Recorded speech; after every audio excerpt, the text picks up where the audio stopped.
welcome back to our second season of Hot Topics or Not. My name is Pleen Miraj and I am going to be your host for today. Joining me today are 7 of UKZN's top performing students. This week's topic was... Now, in order for us to understand sociology of gender, we must first understand how sociologists define gender and sex. Ms. Pirama? Before we understand what is sociology of gender, one must have a clear understanding of what sociology and gender means within society. Now, with regards to this, basically what we're trying to say is that gender is influenced by society and the interactions that we make within them. Now, with regards to sociologists, they define gender as 2 specific categories, which is gender and sex. So in order for us to understand what sociology of gender is, we need to first understand what is sex. Is characterized as a person, whether they are male or female. This is characterized with regards to the male genitalia or female genitalia. Now, with regards to gender, however, this is the perception of what society believes is masculine and feminine. This is basically society's views of how a person should behave if they are male and how a person should not behave if they are... You saying that you explaining what gender roles is, what society views a gender to, basically you're saying that if you are masculine, or if you're a woman and if you cook and clean, so that's your role as a woman. But those are gender roles. So how would you say sociologists I would argue that gender is more how you feel as a person, whether you feel masculine, whether you feel more how you feel about yourself. Well, exactly. That is what we're trying to explain as sociologists. There is not one specific type of gender. Gender is not characterized just by male or female. It's about your emotions, how society around you influences your perception of what gender is. For example, if you grow up in a society whereby women only do the cooking, women only do the cleaning, then automatically that type of perception is associated with what a female would do. So then if a female is doing that, we'll characterize them as female. If men go out and they do work and they of course they bring in the money in and they do all the manual labor, and if a man is doing that, then according to society, that is what a man is. So that's why we regard gender as how society basically influences. Whereas when we speak about sex, we're talking about physical characteristics. Okay. So basically what you're saying is sex is basic female, male, there's only two types of sex that you could have, and with gender it's how you feel. So it's how your emotions, your characteristics, your personal attributes contribute to what gender you fall in. So with regards to sociology of gender, it's basically how society interacts with individuals, how individuals react to society in order to determine their sex. Okay, not necessarily their sex, but of course their gender.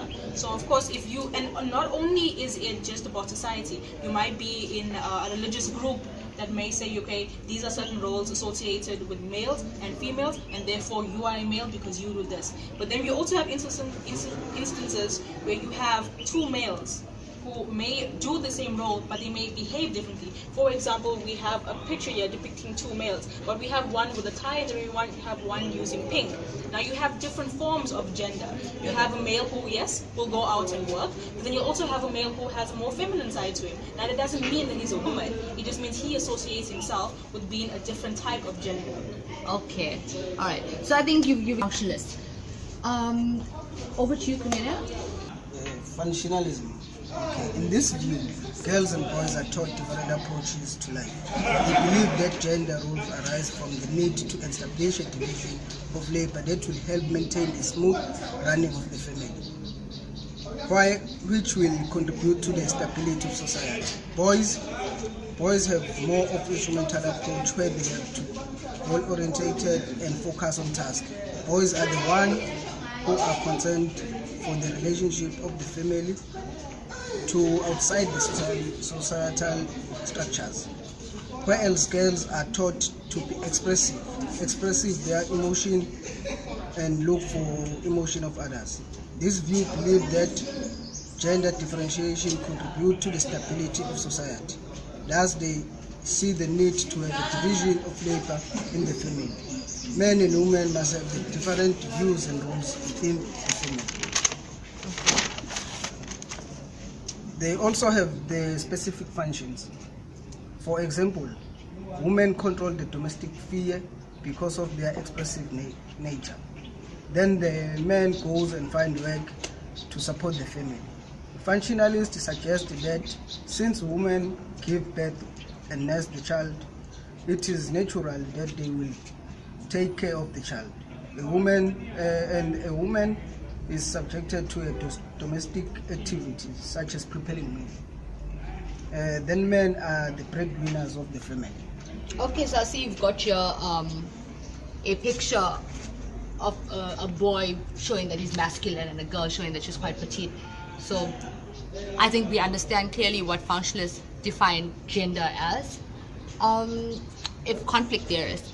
And I have Mr. Linda, who is going to address conflict theory. Right? Yeah. Moving forward to Mr. Linda. Okay. Now, conflict theory acknowledges the fact that there is a huge difference between men and women in terms of power. Within the society, men are regarded as superior to women. Thus, this develops a belief to women that they are inferior compared to men. Okay. Conflict theory also asserts that men and women are not equal. For instance, men try to maintain power and privilege at the cost of women's benefit. Inequality between men and women can also be seen in a microsystem or a family, whereby a man's word goes. He is the one who makes the final decision. As a result, this indicates that women are the subordinated gender.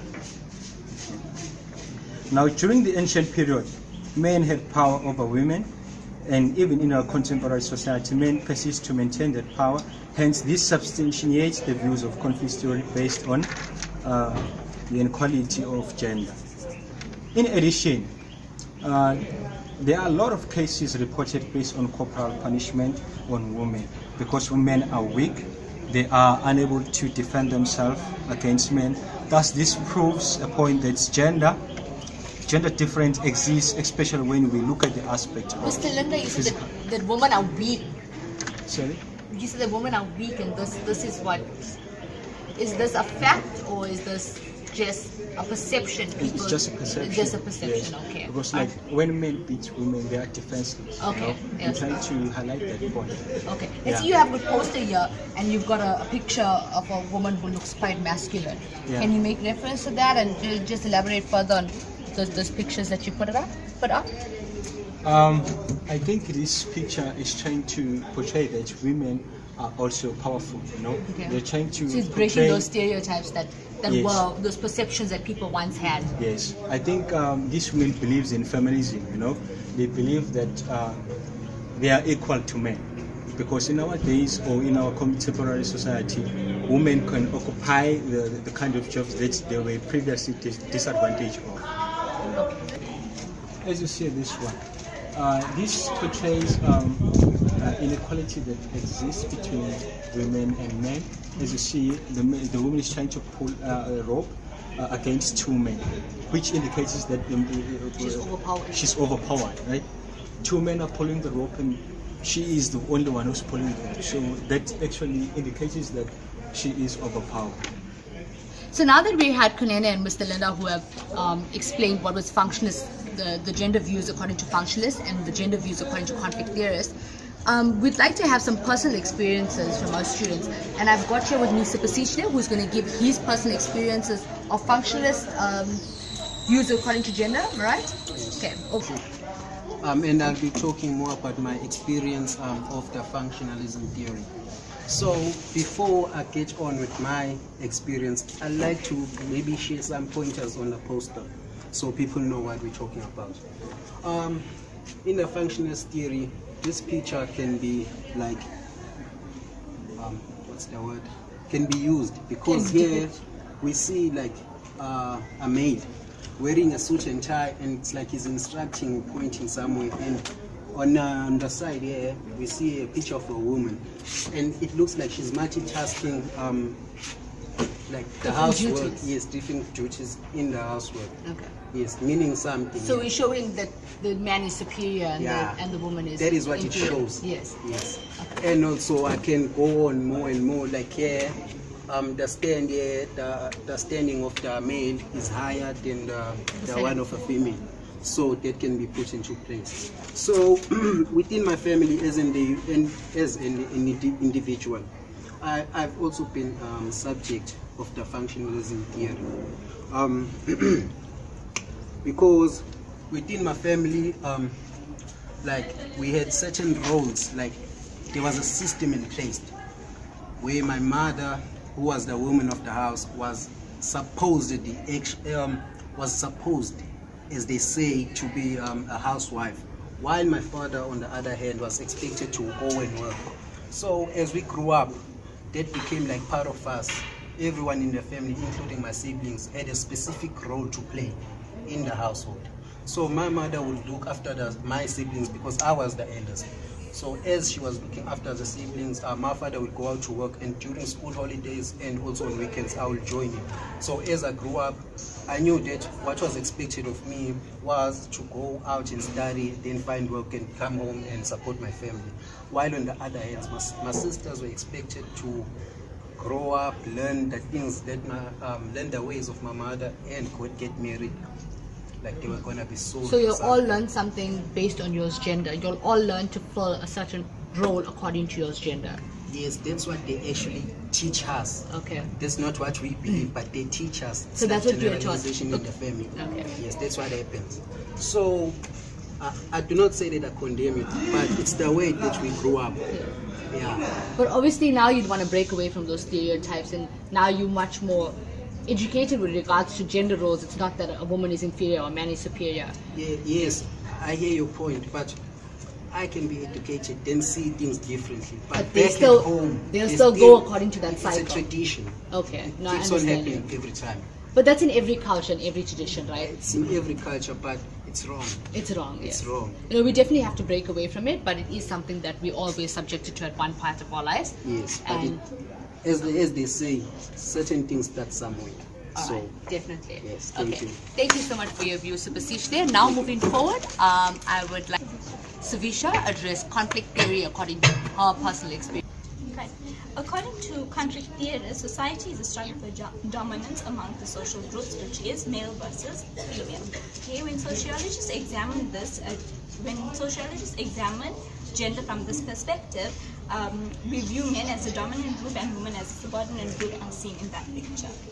Okay. From my personal experiences, I have a younger brother who is given more economic inheritance from my family than is given to me.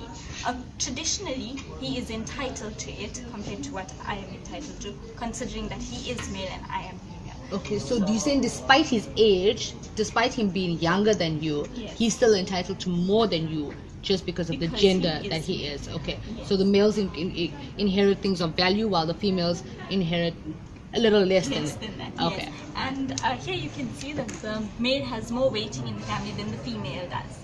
Okay. I see you also got something that's over here that says that a male is more logical than a female. So those are probably and the female reasons. is more emotional. Okay. Okay.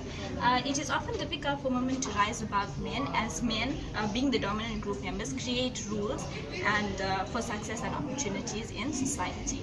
According to German sociologists who studied family roles and studied family structure and gender roles, suggest that the same owner-worker relationship that is seen in the labor force is seen in the household as well, considering women to be workers and males to be the owners. Okay, so this is because women depend on men for the attainment of wages in order to continue with their household needs. Okay, this becomes even worse for women who are completely dependent on their spouses for economic support. Traditionally, this brings about the gender roles of men being breadwinners of the family and women having to stay at home for to do other household chores such as cooking, cleaning, and looking after the family. I personally believe that as a woman, well, as a lady, we are able to come out of this and while studying as well, which helps you to further your career and being able to be a breadwinner of a family and not only relying on a man. So we can do it, as you can see. Okay, but the aim is not to take over his role, but to be equal and empower them. Yes. Okay, thank you so much for your views. Now that we've heard the gender views according to the functionalist theory and the gender views according to the conflict theory, we're going to have Karlan who's going to critique those views on the functionalist theory, and then later on, Jerusha will critique conflict theory. Okay, over to you, Karlan. As Kunene has highlighted earlier, in the functionalist theory, we have specific roles for men and we have specific roles for women. Okay, this creates the smooth running in a family, and thus indirectly creates stability, order, and equilibrium within society as a whole. Now, in my perspective, I believe that the functionalist view over-exaggerates the situation. I do know that there are examples, as Sibishisi has highlighted, that where he was subjected to, the females had to take on a womanly position where they had to get married and household chores, and the male went to study and work. But as we enter the modern day and age, we notice that women are becoming empowered. An example of this in reality is that women, as you have known, there's a high rate of women within university. Now, they don't just go to university to stay at home, they go there to get a career, and this will empower them.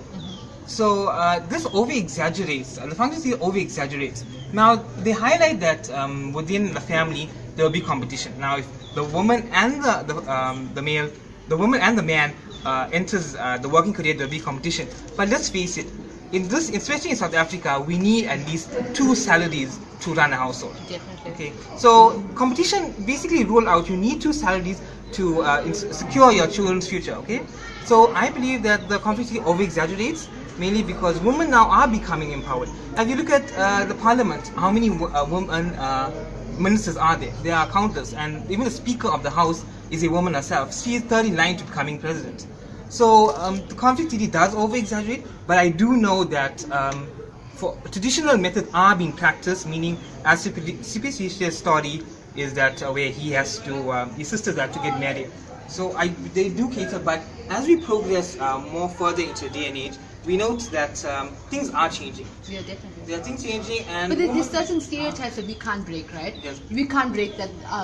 Women are more nurturing, they have more motherly instincts, basically because they give birth and they carry the child for 9 months. So those are certain stereotypes we can't break, where they take care of the child more as compared to the father. And also, like household duties, a woman is more, it's a natural instinct of cleanliness. But then, as you said, now males are coming to the party as well, and they start playing certain roles that women were usually subjected to play previously. Yes, I agree. And totally on that point that you just made, I know a woman, they take on a dual role, meaning they have a career and a single mother to learners and children. They are single mothers. That means they run the household as well as maintain a career. So sometimes they take play both roles. Yeah, they play both roles, and that's a fact of society, and it's a reality.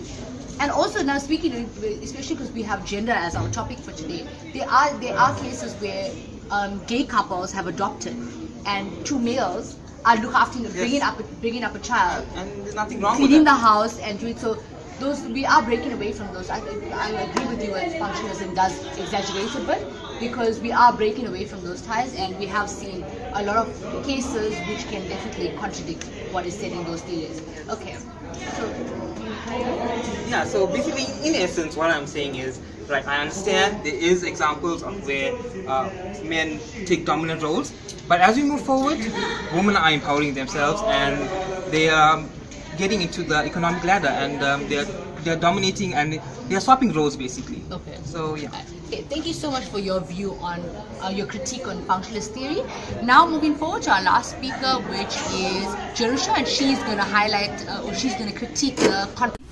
As mentioned by Savisha, the conflict theory highlights how women are disadvantaged by inequalities built in the social structure, where we note that males dominate women because of their power and control over key resources, including economic control, as we see in this picture. However, within society, this is only partially true. Yes, there are examples where men dominate women, but in actual reality, this is not all. Over the years, there have been a shift from a male-dominated world to an equally dominated stance in society, where we notice that the traditions of the past are slowly being eradicated from our systems. In the end, we cannot dispute the fact there are examples that men still dominate, but I believe that the conflict theory over-exaggerates this point and portrays women as worshippers of men, who abide and listen to the every command of the man, which is clearly not the case in today's society. Our 7 students from all the various UKZN campuses will come through and have done their research, created this beautiful collage to assist them with addressing the matters, with addressing the topic. And we look forward to feedback. We look forward to our next topic for next week. Thank you very much for helping us.